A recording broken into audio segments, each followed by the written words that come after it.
@JulioSánchezCristo Oficial. Desde el fondo del mar es la vivencia de una colombiana que tuvo mucho dolor cuando tenía solo 18 años. Perder a su madre víctima de la violencia en Colombia. Nos atiende doña María Carolina Hoyos Turbay. Muy buenos días, un saludo muy especial para usted, Julio. ¿Por qué se demoró tanto en compartir con nosotros su fórmula, con tanto éxito, con confirmado resultado? ¿Por qué esperó tanto tiempo para que la pudiéramos conocer otros? Julio, esa es una pregunta que me he hecho mucho ahora que tengo el libro físico en mis manos. ¿Por qué me demoré tanto? Mire, María Carolina, es muy fácil y muy bonito hablar de perdón y usted lo hace, digamos, con mucha propiedad. Pero uno, ¿cómo hace a los 18 años para perdonar con un hermanito de 3 años? ¿Cómo es ese proceso de perdón? ¿Cómo ve a usted al victimario? Yo sentía que yo había perdonado porque como vi a mi familia que perdonó, creo que el ejemplo es espectacular. Y yo me llevé conmigo ese gran titular, y es que yo me sentía que yo ya había perdonado a Pablo Escobar por haberse entrado a mi casa y metido con la persona que más quería en la vida, que era mi mamá. Pero pasó el tiempo y a través de las señales, yo cuento en mi libro, tuve una señal, sucedió algo hace un par de años, hace 4 años, con mis hijos que hicieron que me diera cuenta que yo no había perdonado de verdad. Y ahí comienzo, mire, los astros se alinean y yo terminé al frente del único hombre del cartel de Medellín vivo que había estado los últimos días con mi mamá. Para mí, y hablo de Popeye, para mí en ese momento yo traté de recular 3 veces. Fue en Medellín y yo antes de la cita con él como que quería no cumplirla, y terminé cumpliéndola, y la verdad es que enfrentar ese monstruo que me quedaba, que me contara Pablo Escobar mandó que la policía se le había quitado y había violado su cerco, todo eso para mí fue absolutamente doloroso, y al final de ese proceso pude mirar a los ojos a este señor y decirle, mire, yo lo perdono a usted, perdono a Pablo Escobar, perdono a todos los que hicieron parte de esto. Hay mucha gente que me dice que yo soy una boba por haber perdonado, que además Pablo Escobar ni el cartel de Medellín ni JJ ni Popeye tenían intención y ni les ha importado, que les corre jugo de mora por las venas, y seguro que les corre jugo de mora por las venas, pero perdonar es el mejor negocio posible. Perdonar lo imperdonable es absolutamente maravilloso. Yo desde entonces me siento ligera de equipaje. Si yo no hubiera perdonado a Popeye y a Pablo Escobar y todo lo que me hicieron, yo no hubiera podido escribir mi libro. Seguro que no. María Carolina Hoyos fue jefe de un noticiero del que yo trabajé hace muchos años y probablemente ya no lo recuerda. Pero usted, María Carolina Hoyos, sabe que miles o millones de personas en Colombia fueron víctimas de la violencia, así no fuera del cartel de Medellín. Y por eso yo tenía 13. Y por eso le pregunto si usted reconoce que es una privilegiada, que ser Turbay es un privilegio, es decir, que hay apellidos en este país que abren puertas y que para ciertas personas que pertenecen a familias privilegiadas, esos duelos se llevan mejor o se llevan más fácil, porque al final, insisto, pertenecer a una de esas familias políticas en Colombia es mejor que haber corrido la suerte de cualquier muchacho en cualquier parte del país que sufrió la violencia a la misma edad que usted o yo. Yamir, yo quisiera comenzar contestándoselo de esta manera. Cuando yo era chiquita, yo creo que todos los niños en el colegio, mis amiguitas, querían parecerse a mí. Y lo sentía, porque tenía probablemente privilegios, o porque tenía historias para contar maravillosas que probablemente otros niños no tuvieran. El día que mataron a mi mamá, desde ese día me di cuenta que nadie se quería parecer a mí. Y ya no importaba si yo era Turbay, Gómez o Pérez. Nadie se quería parecer a mí.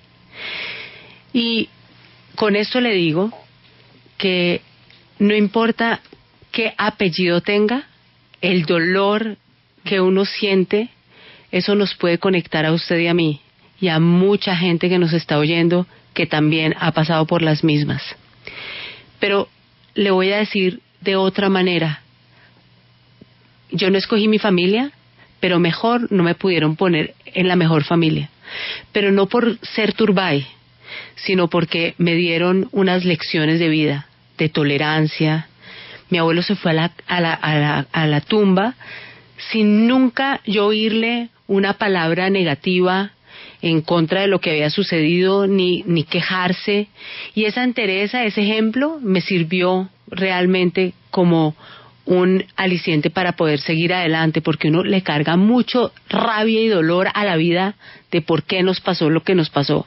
Y sé que usted con ese movimiento de cabeza está diciendo, usted tiene la razón. Uno siempre, uno cuando ve a la persona que más quiere muerta, realmente es un choque, es como volver a vivir, es como si se le acabara la vida como uno la conoce hasta el momento.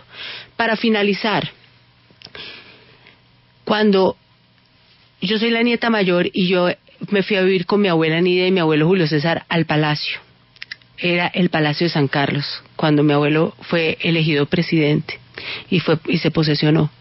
Y los que conocen, el doctor Casas, que conoce bien a mi abuela Nidia o Julio, saben cómo es y el talante que tiene, me cogió y me dijo, mira, nada de lo que hay acá es tuyo, es de los colombianos y lo vamos a cuidar.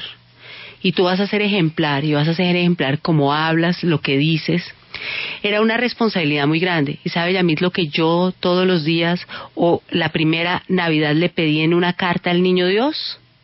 Le pedí, quiero, Niño Dios, vivir en una casa diminuta, donde todo sea mío, donde pueda reír sin restricciones, y donde esté con mi mamá, que era lo que realmente quería. Entonces fíjese que a veces uno ver esos apellidos desde afuera, en momentos de dolor, pues no sé, probablemente yo puedo ser Pérez y me duele igual y tengo el mismo sentimiento que usted. Yo me quiero referir a ese tema que le plantea Yamit, porque tuve el privilegio de conocer al presidente Turbay, tuve el privilegio de conocer a Diana y apreciarla y admirarla. Tuvimos diferencias políticas, pero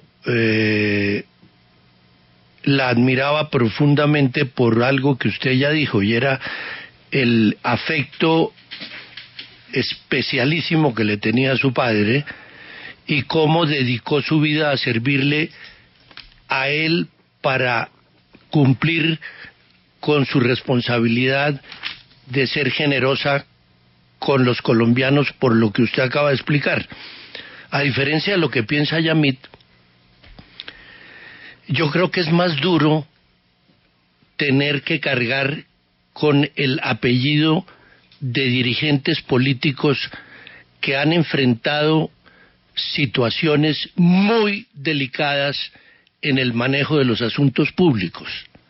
Y tengo dos motivos para señalarlo, porque soy muy cercano a la familia Gómez Escobar, que sufrió una situación pues igualmente dolorosa y aterradora, de manera que es al revés.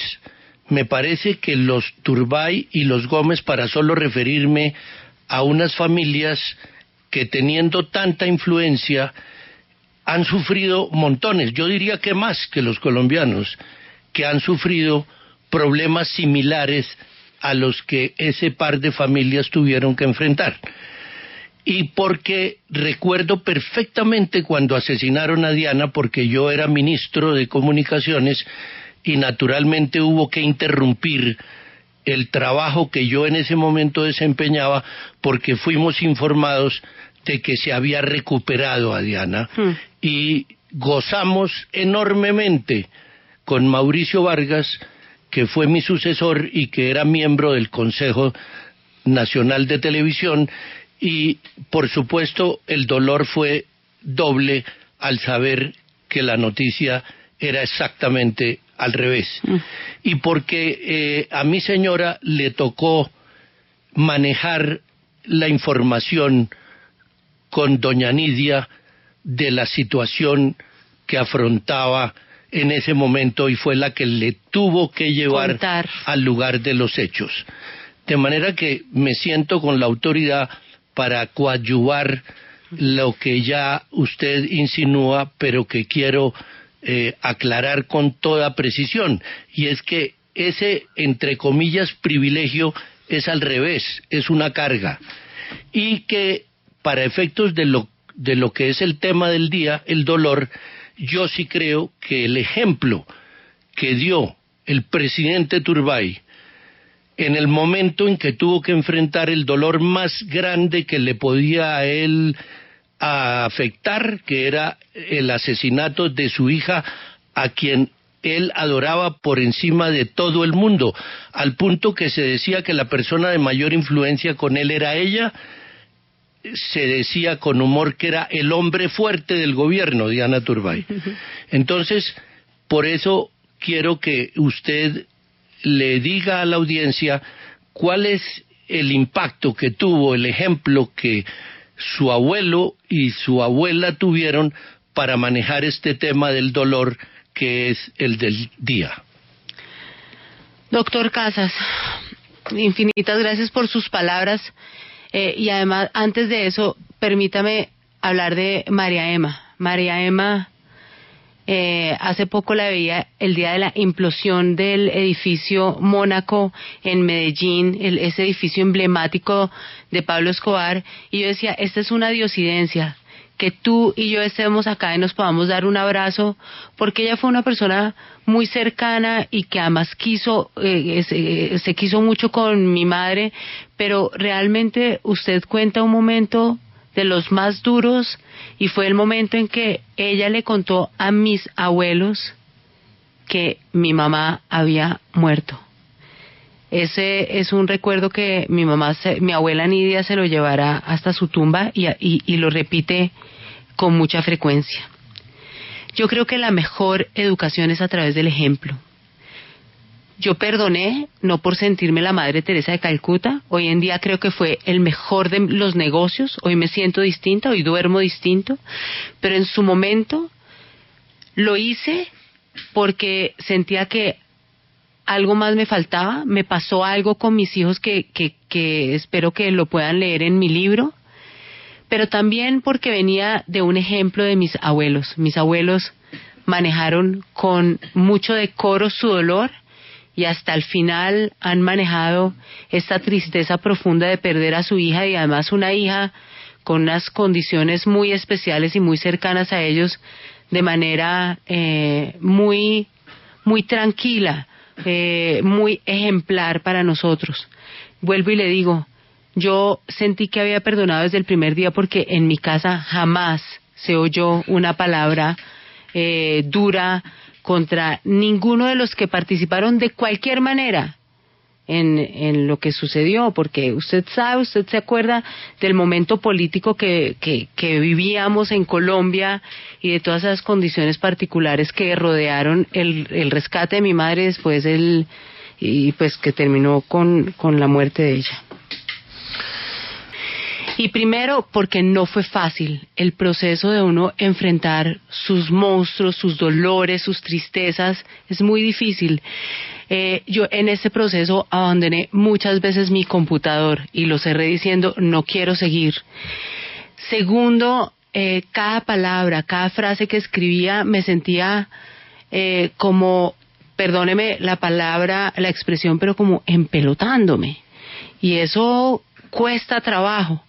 Y la otra es porque creo que hice muchas cosas antes para poder llegar a contar. Perdonarme a mí, perdonar a mi mamá por el abandono. Yo me sentía abandonada. Entender que no me tenía que seguir preguntando por qué a mí, sino para qué a mí. Y cuando cambié la pregunta, ahí comenzó el proceso de mi libro. Y es que es lo que nos pasa a todos.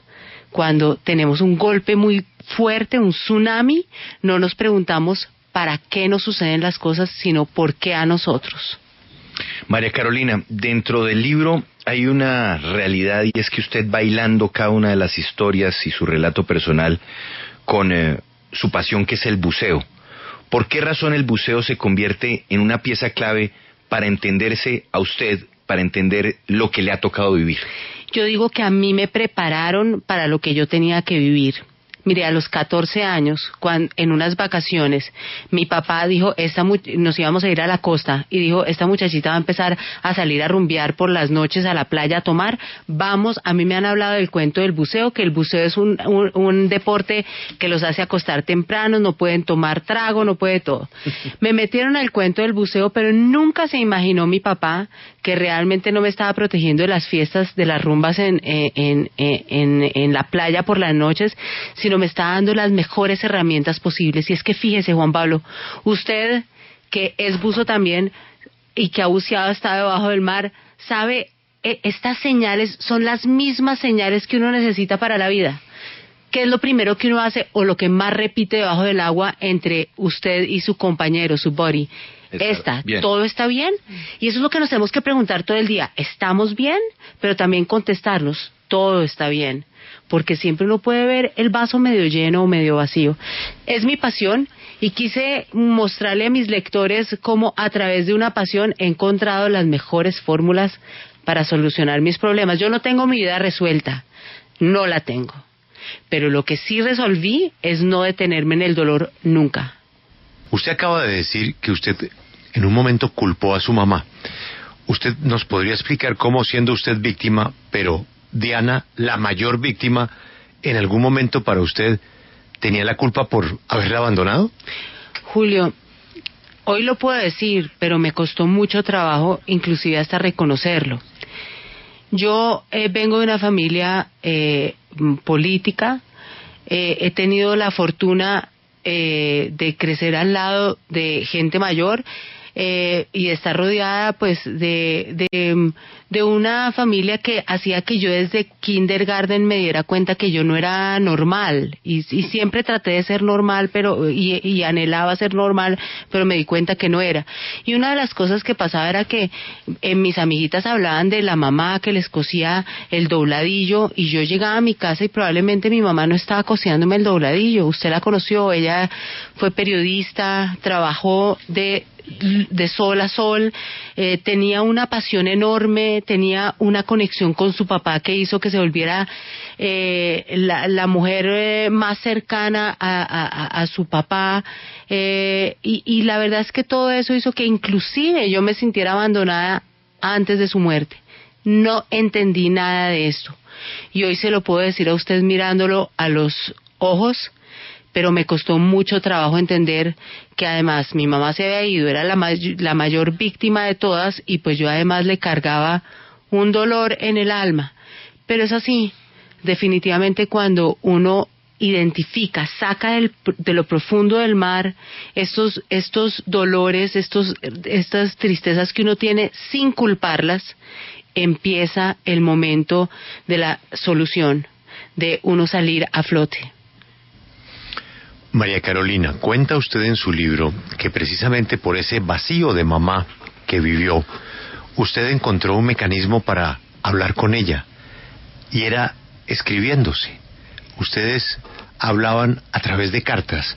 ¿Me podría explicar cómo en una niña que necesita tanto a su mamá, en esa edad suya, de los 13 hasta que muere Diana, podía encontrar mamá a través de una carta? Así es. Mi mamá era tan maravillosa que con el tiempo que me dedicaba me llenaba los espacios, y eso hacía que cuando ella se fuera a trabajar me dejara unas ausencias absolutamente poderosas y frías, y desarrollamos una técnica, probablemente porque yo sin saber ya sabía en el fondo que iba a ser periodista y me gustaba escribir desde chiquita, y ella me animó a eso y nos hacíamos cartas, y en el cautiverio, durante el secuestro de Pablo Escobar, a manos de Pablo Escobar, todos los días escribí porque estaba convencida, porque yo juraba que mi mamá regresaría. Le contaba todo, tenía mi vida en pausa, pero ahí le contaba todo, le preguntaba qué deberíamos hacer en cada una de las cosas que me iba sucediendo durante su ausencia. Esa fue una manera que yo logré superar su ausencia, pero también mi red de apoyo. Dios me dio la posibilidad de tener muchas mujeres muy cercanas a mí que hicieron que definitivamente pudiera vivir, superar todo lo que me ha tocado, hasta el punto en que pues pude perdonar y hoy estar ligera de equipaje. María Carolina, ahora que usted habla de su red de apoyo, algunos nos han escrito que la receta para el dolor es la familia, otros nos hablan de los amigos, otros nos hablan del trabajo. Para usted, esos tres elementos, e incluso yo le metería estudio, porque además usted en el libro desarrolla muy bien la parte de universitaria suya y lo que ocurrió en ese momento. Y métale la Virgen María y métale Dios, ¿no? Además. Está por todos lados. Entonces, esos elementos son necesarios para superar el dolor: familia, amigos, trabajo, estudio y por supuesto espiritualidad. Totalmente. Uno, a veces cuando uno está metido en un tsunami, la reacción de los seres humanos a veces es alejar lo que uno más quiere. Uno se vuelve, uno mismo se encarga como de enconcharse y estar absolutamente solo. Y me di cuenta como en el buceo, fíjese usted, el deporte que realmente genera equipo es el buceo. Y usted me diría, bueno, ¿y el fútbol? En el fútbol hay individualidades. Aquí en el buceo, cuando uno está abajo, muy en el fondo del mar, el bienestar de uno depende del bienestar de su body, de su compañero, de esa red de apoyo. Y ahí entendí desde el buceo que lo más importante que tenía era mi trabajo, mis amigos, mi familia. Yo sobre todo he tenido la fortuna de tener una familia que ha sido mi mayor red de apoyo para todo esto. Y también lo que dice Julio, creer, hay que creer. María Carolina, yo he tenido el privilegio de estar en su vida desde siempre, sí, por razones familiares, por razones personales, pero en los últimos años, en los últimos 25 años, estar muy cerca por distintas circunstancias. Y durante todo este tiempo, yo no me habría atrevido a hablarle de algo que usted habla en su libro. Y como lo escribió en el libro, pues tengo la libertad ahora sí de preguntárselo porque ya es público. El caso de su abuelo. Su abuelo se casa con una sobrina. Se casa con la sobrina, con la hija de la hermana, ¿no? Así es, así es. Eso en familia, con su mamá, con su abuelo, con doña Nidia, ¿eso cómo se hablaba, cómo se manejaba? Sí, usted hablaba ahorita que por razones familiares también nos unen muchas cosas. Fíjese usted que a mí me han dicho, no sé, de donde nosotros venimos, que los libaneses tienden, digamos, a buscar casarse entre la familia, ¿no? Pues así fue. Y fue tan natural en mi vida que yo nunca ni le vi nada de raro. Inclusive si yo yo soy la nieta mayor por punta y punta, pero probablemente si yo hubiera visto un primo querido mayor que yo, hasta de pronto le echo el ojo para casarme, porque lo veía tan natural y tan normal eso. Y por el otro lado, fíjese usted, mi abuela Pilar Villegas de Hoyos se casa con su primo hermano. Entonces yo digo que yo no salí con alguna dificultad más visible, pues porque se casaron todos entre familiares. María Carolina, yo pues no tuve el privilegio de Alberto, llegué un poco tarde a la vida del presidente Turbay. Me acerqué más a él como expresidente en sus últimos años y bueno, pude tener algunos momentos de intimidad, de historias, de coyunturas políticas, de excelente comida de nuestros pueblos y de tomarnos una que otra Pepsi-Cola, como dice Rafael. Pero, a diferencia de que usted hizo un gran negocio, perdonando y quitándose de encima en todo lo que cuenta en el libro y superando ese dolor de la muerte de su madre, a mí hasta la muerte del presidente Turbay me quedó una impresión. Y es que al contrario, a él se lo llevó ese dolor.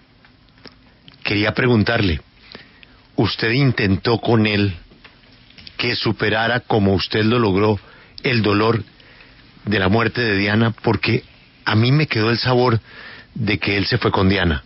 Es decir, a partir de ahí ya nunca fue el mismo. Julio, usted tiene razón en algo. Yo creo que a mi abuelo Julio César dejó de ser el mismo de siempre para cargar una gran pena en el alma y administrar sus días con la ausencia de mi madre, y lo mismo sucede hoy con mi abuela Nidia, ya próxima a cumplir 90 años. Ella está en las mismas. De hecho, los dos, mi abuelo murió de luto y mi abuela está de luto porque estoy convencido que dejaron de ser lo que habían sido. Ahora bien, yo creo que mis abuelos han logrado vivir sin rabia. El proceso del perdón es tan íntimo que no puedo lograr y eso que yo era su nieta mayor, viví con él, estuve 3 días antes en la clínica, pasé toda la tarde con él, y tenía una conexión especial. Pues él era mi segundo papá, yo viví con él muchos años, pero no puedo juzgar si él no logró desarrollar este perdón como lo hice yo, pero estoy seguro que se fue en calma, se fue con un dolor enorme por la pérdida. Probablemente se fue antes de tiempo buscando a mi mamá. Esa fue su escudera, como dice el doctor Casas, la que logró interpretarlo, y el hombre fuerte probablemente de su gobierno, no sé, pero una persona que dedicó su vida a estar al lado de su papá, y probablemente ella se fue. Y estoy segura, espero que me falten muchos abriles más para celebrar con mi abuela Nidia, pero estoy segura que dentro de uno de sus deseos es volverse a encontrar con mi mamá. Eso lo tengo clarísimo. Ellos no son los mismos, es que nosotros no somos los mismos. Cuando uno es víctima de la violencia, cuando se va a alguien de esa manera, todo lo cotidiano y natural se vuelve algo apoteósico. Celebrar un cumpleaños, celebrar la Navidad, celebrar el Día de la Madre, es todo un acontecimiento. Es que nos volvemos a acordar de ella, volvemos a llorar, volvemos a reír, volvemos a rezar, entendemos que no estamos todos juntos. A nosotros nos hizo mucha falta Diana, nos hizo falta mucho de ella, y eso fue Pablo Escobar, no hay más. Mire, María Carolina, pues usted ha tenido que pasar por varias pruebas en la vida y, bueno, ya hablamos de la pérdida de su mamá, pero después viene el embarazo de sus 2 hijos y usted tuvo muchas complicaciones en su salud. Cuéntenos un poco de ese proceso y también cómo lo logra superar. Sí, yo tuve diabetes gestacional con mi primer hijo. En el segundo me operaron el doctor Ospina, que en esta mesa de trabajo son tan hinchas del doctor Ospina. Yo también, yo digo que el doctor Ospina me salvó a mí la vida. Yo tenía 5 meses y medio de embarazo y me empezó a dar un dolor espantoso, y pues realmente tenía, como dice él, la vesícula del tamaño de un aguacate de 20,000, y me operaron con mi hijo Mateo adentro, y hay algo que me ha funcionado para esos momentos de dificultad y angustia, es que a mí ya me había pasado lo peor que le podía pasar a uno, y aprendí a concentrarme en lo positivo. Cuando yo entré a la sala de cirugía con el doctor Ospina, en el momento en que me iban a sacar la vesícula, y con Mateo, mi segundo hijo, adentro en la barriga, me concentré en pensar: todo va a salir bien porque tengo a Tomás, Tomás está de 2 años y yo tengo que estar bien. Y uno va encontrando cómo controlar su mente. En el buceo se dice que el buceo es 70% mente, 30% cuerpo. Uno con la mente puede hacer que realmente las cosas sucedan y concentrarse en lo positivo. Yo entré a la sala de cirugía pensando que todo iba a estar bien. Yo entré en mi primer embarazo, pues cuando empecé a verme que me engordé 36 kilos por la diabetes gestacional, que fue absolutamente pavoroso, me concentré realmente en la felicidad que iba a ser adelgazarme y tener a mi hijo, no en ponerme a maldecir por esto que me había dado y que no lo había buscado, porque es que la diabetes gestacional uno no la busca ni le toca. Esta historia, pero además esas lecciones de estas vivencias, ese gran negocio del perdón y de cómo superar un dolor que uno piensa que nunca se va a acabar, están en un libro. El libro es un poco más que la historia de María Carolina, es un poco más que la historia de Colombia, es un poco más que la propia tragedia de Diana.